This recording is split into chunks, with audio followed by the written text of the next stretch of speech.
What up, everyone? Welcome back to Just a Minute. This is episode number 18. I am your HoopSeen host, Austin Smith, and my partner in crime for each episode here on Just a Minute is none other than our editor-in-chief here at HoopSeen.com, Justin Young. And this is a show where we give you all the latest and greatest in grassroots basketball, and we have a pleasure in doing so. JY, man, it's good to be back on the scenes for another week, brother. Talk to me, man. How you feeling? I'm good, man. What about you? Everything's good in your world? Man, I'm good, JY. I actually was able to get some sleep. So that's a added bonus for this week, man. But I'm glad to be here. Glad to be back on the scene with you, bro. Yeah, August is an interesting month in our business, right? Where everyone's kind of trying to recover a little bit, catch up on some Z's, only because we know like camps are coming around in the fall. We've got tons of recruiting stuff that's going on. And then, of course, we're always looking ahead to the next year on the calendar. So, yeah, it's an interesting month where it feels a little slow, but behind the scenes, there are a lot of things happening still, too.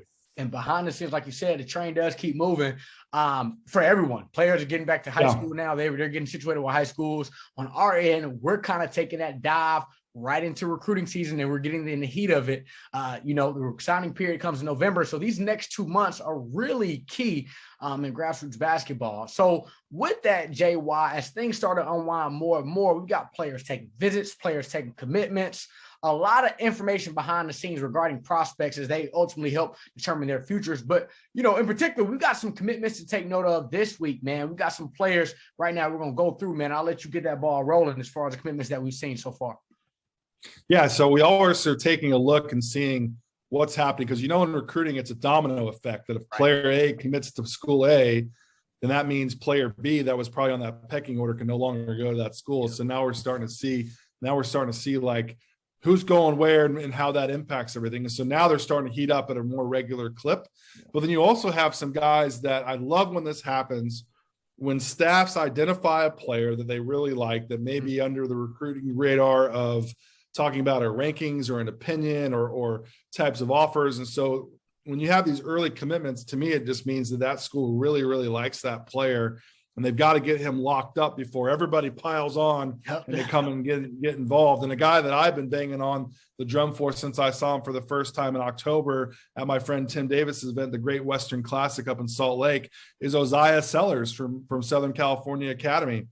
I think he's a tremendous player. I think he's a big-time scorer. I think he's a big-time shooter. And for a really long time, it was like the Mountain West was the ceiling for his recruitment. Mm-hmm. And every time I saw him play, he was an incredible shot maker. Finally, the Pac-12 started to kind of raise their intentions with him. And Southern Cal just picked up a huge commitment from Sellers this past week. And I think he's one of the most important commitments. And we've seen Southern Cal over the years. They're bringing in lotto-level players, right? Like they just got Kajani Wright, who was a really important commitment. But they followed that up with Isaiah Sellers. And in the years past, they've had a guy like Evan Mobley where they've been able to stack up really good guards that are going to be sustainable players that are going to stay for 3 or 4 years. I think Sellers is that type of guy where he's going to be coming off of the bench probably for year 1.5, but he's going to be an incredible shot maker, a guy that you can get into the rotation. And every time I see him, his game gets better and better and better and levels up. And he's one of those kids that I think long-term as a 21, 22-year-old player in college is going to be really important for the Trojans, not just running the Pac-12, but also in the postseason, the NCAA tournament. So I really like this commitment for probably like an outside of the top 100 national rankings. Those guys are really important when you look at recruiting classes on the value that you add. So I love Sellers for that group a lot. I think he's a really maybe not a big buzz commitment, but in the long-term play, a substantial commit for the Trojans in Los Angeles for Coach Andy Enfield and his staff as well. Right. And I think one thing you mentioned, JY, was how each commitment can produce a domino effect. And it'll be interesting how USC continues to go in their recruitment, having a guy like Isaiah who's able to possibly attract other players. But you talk about having pieces that can help you in a couple of years, that can help you in March. We love seeing that because some of those guys that may be outside of that top 100 still make a big time impact down the line. So congrats to Isaiah, man, and his commitment to UNC. We talked a lot about, before we got started with Summer League, and we've watched a lot of Summer League over the last couple of weeks. And a guy that we're really familiar with at HoopSeen is a guy named Kyle Castlin, who's been playing really well for the Jazz. And Kyle was that type of player where he ended up going to Columbia, but he was a player that I always thought was really, really talented, and his recruitment never really caught up. Had a great career there. Transferred. I can't remember off the top of my head where he went, but he kept stacking up. What's that? Was it Xavier? Was it Xavier? Yeah, that's what it was. That's what it was. And so he kept stacking up improvement on his game. Yeah. And every time he raised the level in which he competed, his game got better. Yeah. And Sellers reminds me of that similar type of player where, again, when I'm looking at players, I don't see the 16-year-old kid playing. I'm thinking about that 22-year-old guy that's going to be competing in college or maybe even after that. And there was a lot of similarities. When I saw Kyle playing on the summer league, I was like, you know what? There's a lot of guys like Kyle Castlin that were a sub top 100, top 150 guy that keep getting better and keep doing the work. And I think Sellers falls in this category. And I think a lot of the guys that we'll probably talk about, at least three quarters of the guys we're going to talk about now fall in that category. And let me just kind of move on to that. So Ben Schlossberg, sorry, I killed it. We even practiced it before we I got you. Schlossberg. I got you. Yeah, Schlossberg. I'm such an idiot. But I think Ben and Osiah played together at Southern Cal Academy, SCA. A really good shot maker. I saw him at the Section 17 camp here in Phoenix over the summer. He was playing with his natural high school, Notre Dame Academy, out of Southern California. Here's a Sherman Oaks kid, an Orange County kid that is really tough.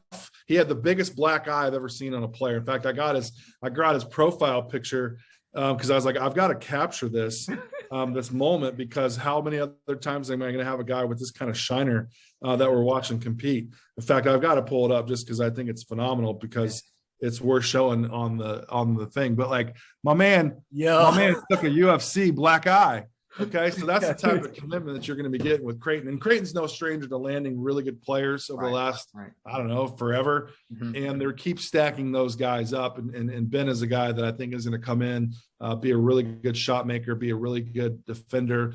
And as you build a contender within your conference, again, you need superstar talent, but you also need guys that are going to be around for a long time. And I think he falls in that category. I think a significant commitment. He had a really interesting commitment. It went from coast to coast. I think Rutgers was involved. Obviously, teams in the Pac-12 were involved. Ended up right in the middle of America at Creighton, and will be a really, I think, a fan favorite there in Omaha for sure. Man, I'm always following Creighton, man. They always seem to get shooters, and they produce them at a high clip. Like, I watched Creighton play last year, and I'm just like, man, you talk about a shooting program.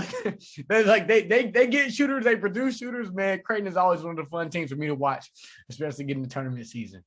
Creighton is they produce pros too. I mean, Coach McDermott does a tremendous job of developing, and that, like, if you're looking at like going to games, like college basketball games, go to Creighton.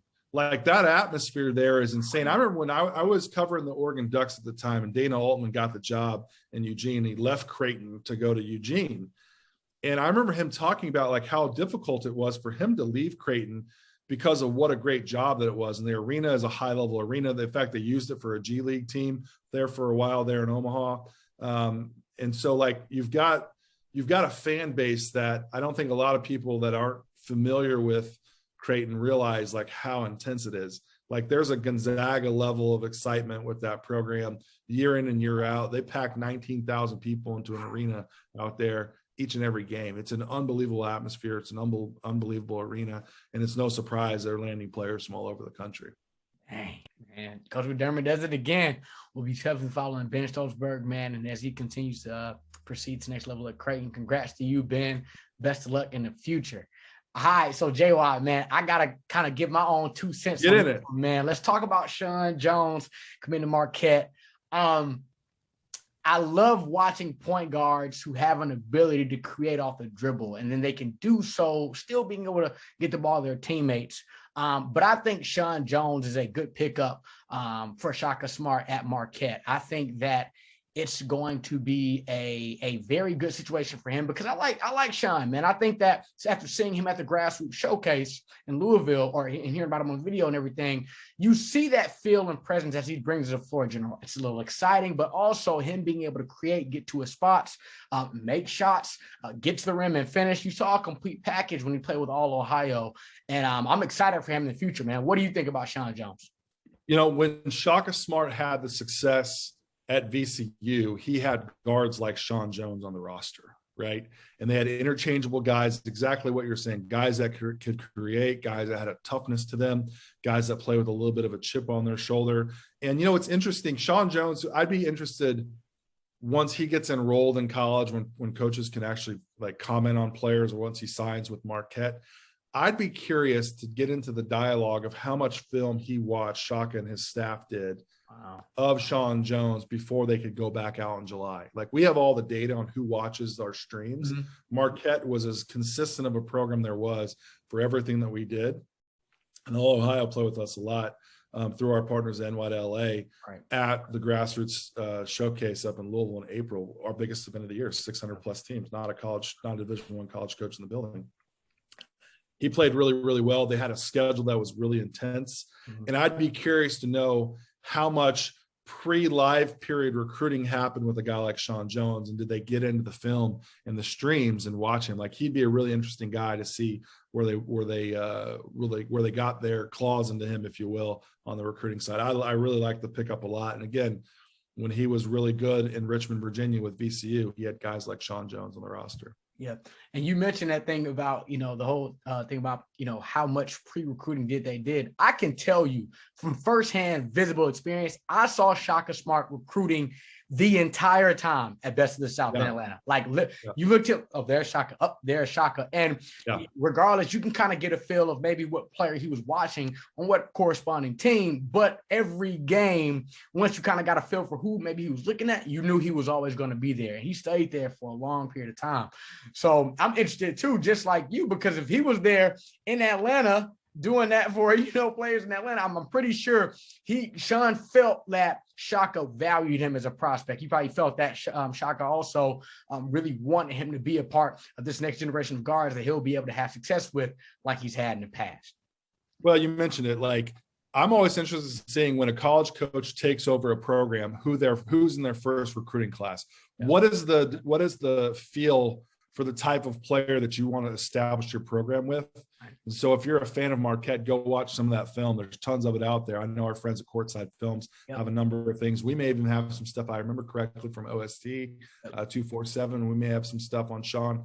If you want to know the type of player that your team's going to be bringing in, go watch the film, because I think it's really important to identify those players when coaches get those jobs for the first time as to what kind of basketball you're going to be getting at your program. Yes, sir. Good deal, man. Sean, congrats to you, brother. Best of luck in the future at Marquette. J-Wall, let's move along, man. Let's keep it rolling for our last commitment we're going to talk about here. We've got a big man headed to Oregon. Yeah. And so I'll let you take it over from here, man. Tell us about Khalil Ware, I'm sorry. Yeah, so Arkansas big man going to Oregon, right? So not your typical commitment that you see. It reminds me a little bit of when we saw a guy from Georgia about, 10, 12, 15 years ago. I have to look back at the calendar now, when Tony Woods from Rome, Georgia, committed to the Oregon Ducks. Same type of build, really long, a near 7-footer, arms and legs, still kind of a couple years away from being a high-level guy. But he's good enough where I think he's a top 50 level prospect, maybe even better long-term.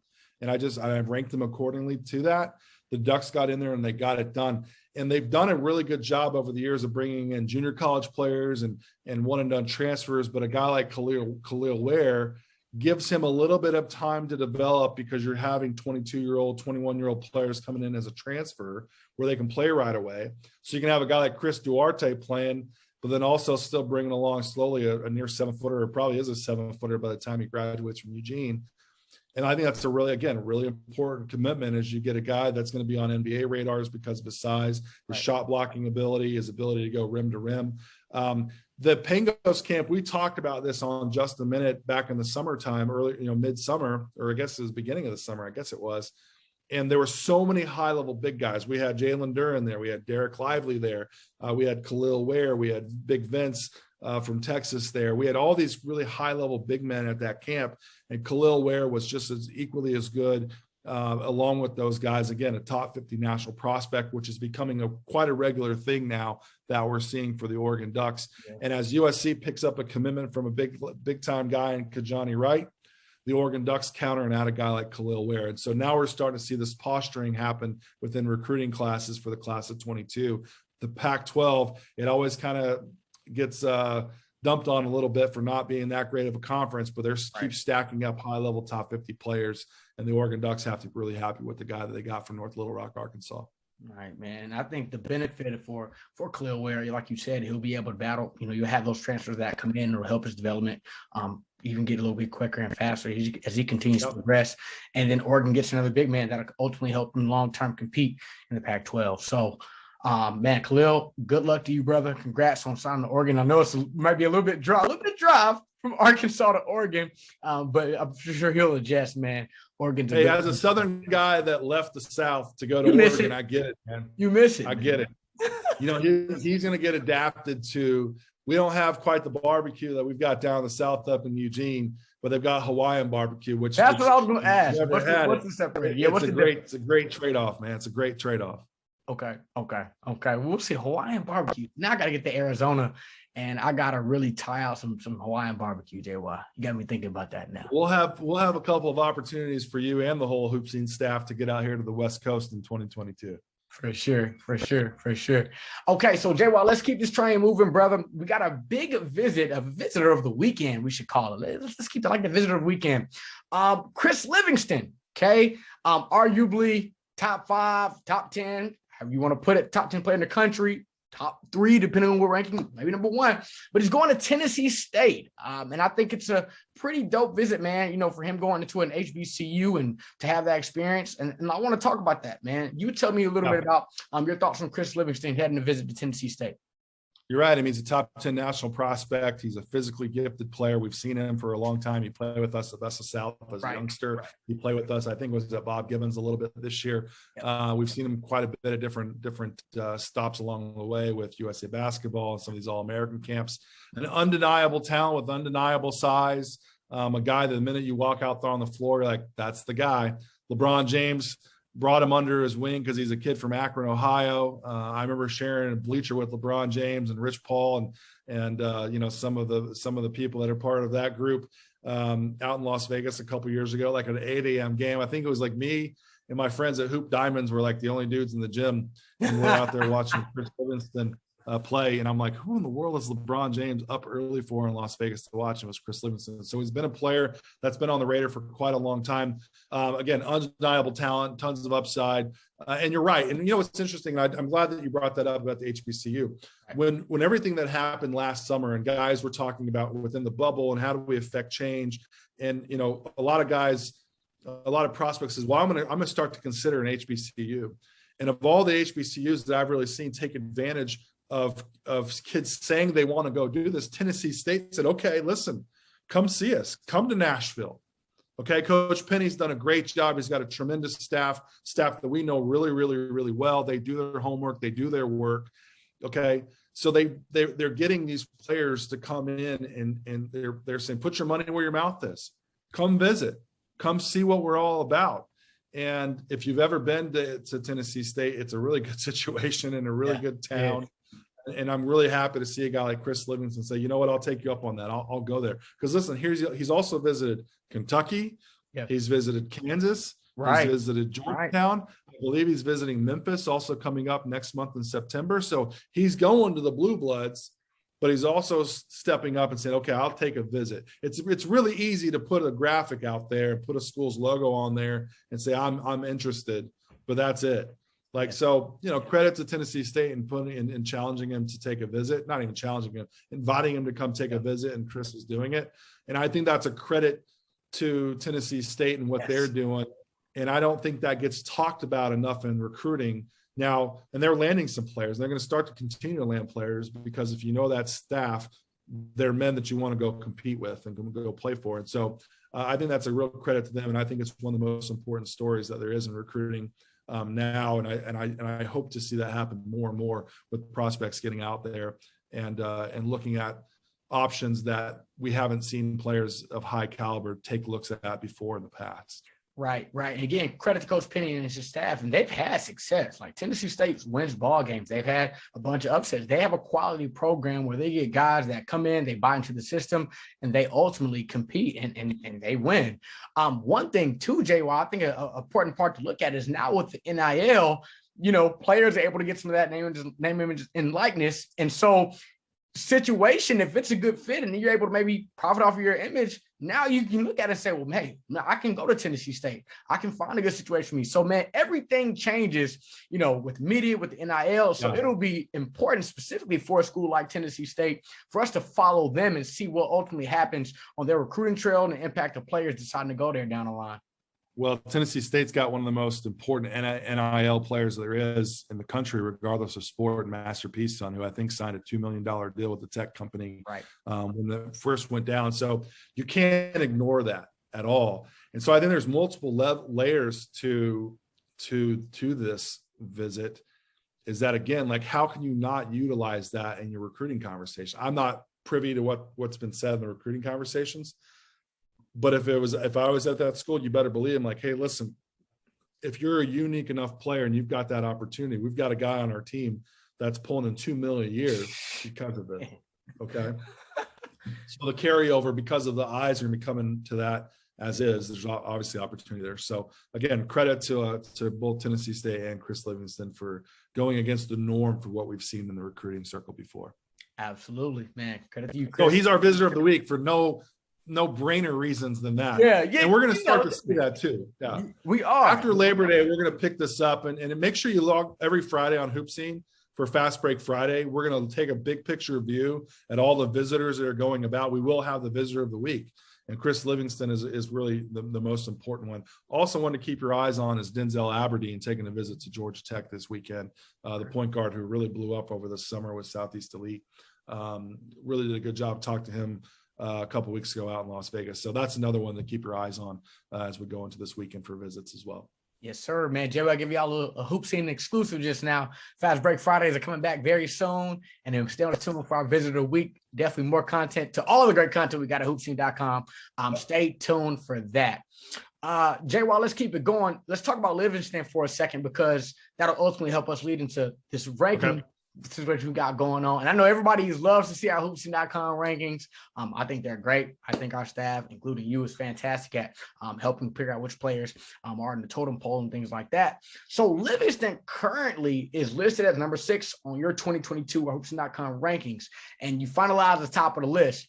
I'm going to let the expert, the head honcho in charge here, go through that list, and let's talk about that, Jay, for those top hitters and those heavy hitters in the top of the class in 2022. Yeah, we teased this. We got into this conversation a couple of weeks ago here on the show. We kind of explored, like, here are the contenders, because with Jalen Duren and Amani Bates both reclassifying, we had to reshuffle it. And so we talked a lot about who does now take over the top spot. For me, when I really looked down to it, and I if you watched 2 weeks ago or even heard the pod or watched the video, to me, Shaden Sharp out of Dream City Christian here in Phoenix, Arizona, Canadian, is Gerald Green athletic. He's one of the most unique guys that I've seen at the prep level. His athleticism is a translatable skill gift, if you will, at the NBA level. There's nobody like him in the class. There's nobody like him in front of him. There's nobody like him behind him. And talking about years, that's why I think that uniqueness allows him to stand out a little bit more at the pro level, at the long-term level, where Shaden Sharp now is our number 1 overall player in the class of 2022. Right behind him, and I really gave a lot of thought about this. I watched a lot of video on synergy from the Peach Jam, Derek Lively, who played with Jalen Duren, who has gotten so much better. I've talked to a lot of NBA scouts that were out there in Augusta and really kind of got into their heads a little bit about him. But Derek Lively is not that far behind Shaden Sharp for me as the number 1 overall prospect in the class of 2022 nationally. So certainly a guy to keep your eyes on there, as well as we can, this list is so fluid. And again, as guys reclassify, as things start to change, like, you just never know. Like, heck, you could have a guy leave high school at the semester the way the prep schools are designed now, and you join up with the blue blood program and be playing for college in January. Like, you just got to be prepared for everything. So anyways, Derek Lively's number 2. Keontae George, I think one of the most dynamic scorers. It just comes easy for him. He's headed to Baylor, is my number 3 overall player out of Texas. And Derek Whitehead is number 4 overall going to Duke. And I actually thought a lot about him being number 3 overall in the rankings and moving him above Keontae George, just because I think Derek Whitehead brings a defensive element to the table that I think is going to, he's different that way. And I don't know if he ever gets all the shine, because when you're at Montverde, you're sharing that shine with so many guys. Yeah, right. You know, right.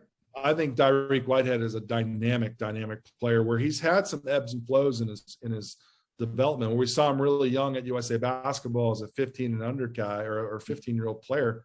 Like he was, I thought, arguably the best prospect I saw this particular weekend in Colorado Springs.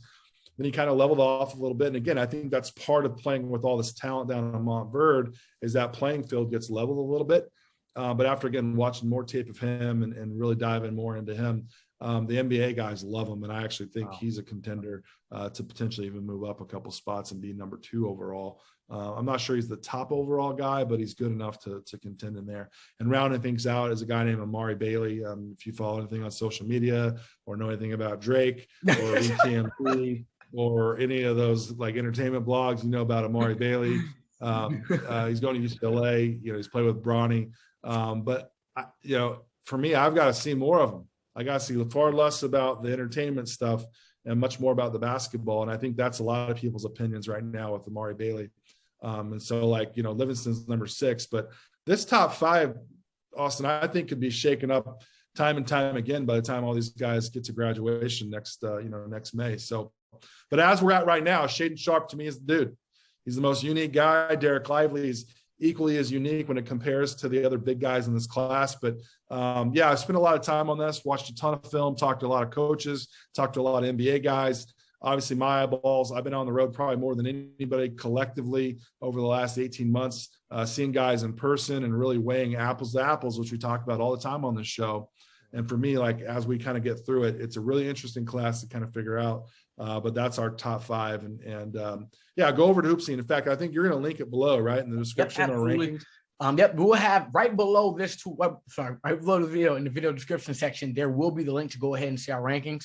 Just click on that. Boom, you'll be able to get there and check those out for our class. Yeah, right now we're at like top 65, but I mean, like I'm still exploring it. Like to me, and like, listen, if you ever talked to me at a game before, I don't know the difference between the 81st ranked player in the country or the 61st or the 61st and the 91st or the 133rd and the 75th. Like, I don't know who kind of cares. Like, I don't know if it really matters that much, but that's where we're at right now. We're about top 65. My goal is to get down to 100. I'm not locked into any sort of number. I'm not, too concerned that we need to have a hot 100 or anything like that. Like, I just want to get the best players that we have.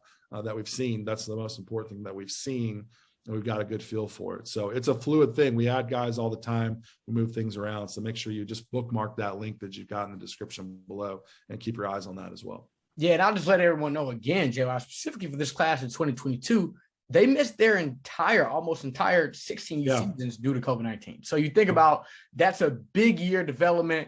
And now they're finally starting to get a chance to kind of get the ball back rolling after this year. So in my opinion, this high school season, where they compete, where they play, this will be a big indicator, like you said, about how those rankings will finally end up, because you'll have guys competing in a bigger bunch of those high school big time tournaments. You'll be able to see some of those apples to apples in a high school setting where things are a little bit more structured, and you'll be able to see, okay, who's who in this environment as opposed to summer league, which high school and AU are 2 different environments at times. So like you said, I totally agree, man. This will be a fluid situation where you never know what could happen come March, April, May of 2022. Yeah, and I think it's important too, like if you're into this, if you're really interested in seeing like the opinionators, go look at multiple sites, okay? Like there's not a lot of companies out there that are doing it at a national level, so compare them. Like we're going to have some stuff out there that's very different, but to be honest, most of us are all going to have the same guys in the top 10. Yep. Not because it's like we're all trying to copy, but because those are the best guys. Like you ask anybody, like, hey, who are the top 10 players in the NBA? And I would guarantee you every single one of us are going to say the same 9 guys and have like one guy that's different because we have a certain bias that we have. Yeah. So like people sometimes like, oh my gosh, you guys all talk about the same guys. Well, yeah, like we all talk about LeBron and KD because they're the best players in the NBA. Yeah. Like we're not talking about Chris Middleton being like a top 10 guy just because we don't talk about him enough. Yeah. Yeah. No disrespect to Chris Middleton. Guys got some jewelry. Got game. But like those are like, so go compare it. Like the top 10s, they're all going to look the same. If you really want to see where like opinions are made, look from like 20 to 50. Like that's where I think like it's really interesting to see like who you really project. Because again, going back to what we talked about earlier with a guy like Kyle Castlin, the guy's, trying to make the NBA. The guy wasn't even a top 500 prospect coming out of high school. He might have been. I don't know, like top 300. I don't rank that deep. But like, if you really want to go look at other opinions and then go watch the film yourself. And then one more thing, and I'll get off my tangent because now I got to have one tangent. Good, bro. Show, no worries. is that we aren't going to rank 2023.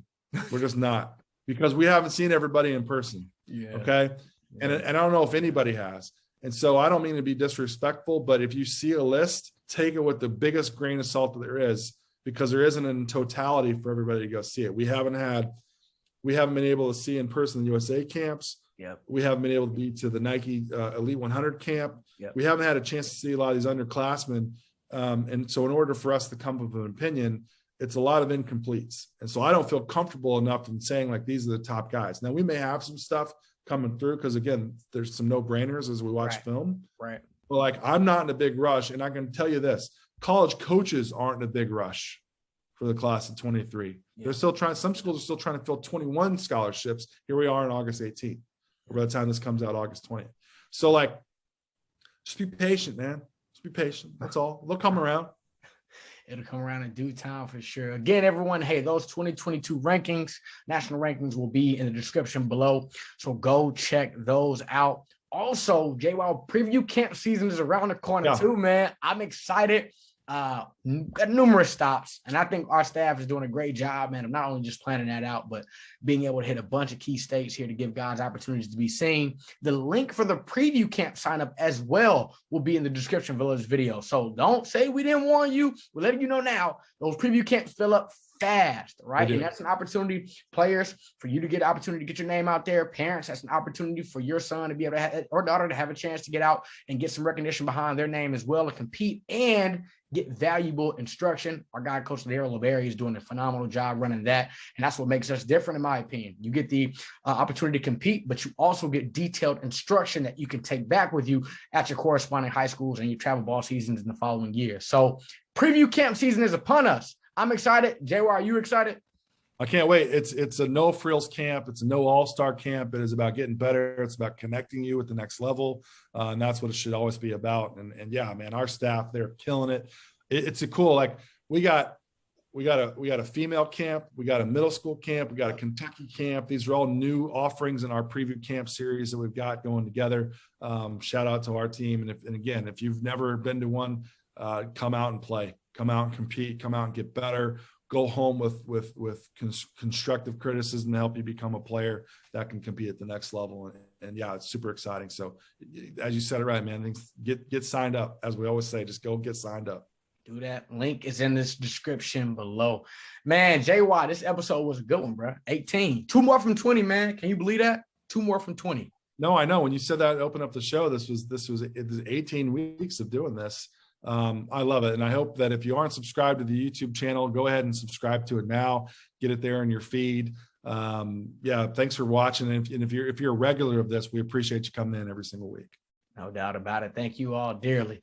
JWoww, that wraps up this episode of Just a Minute. Everyone, thanks for tuning in and hanging out with me and JWoww today. Episode 18 of Just a Minute is a wrap. As always, I'm your HoopSeen host, and my brother next to me on the screen is our editor-in-chief here at HoopSeen.com, Justin Young. Thanks, everybody, for your time. We look forward to seeing y'all again soon.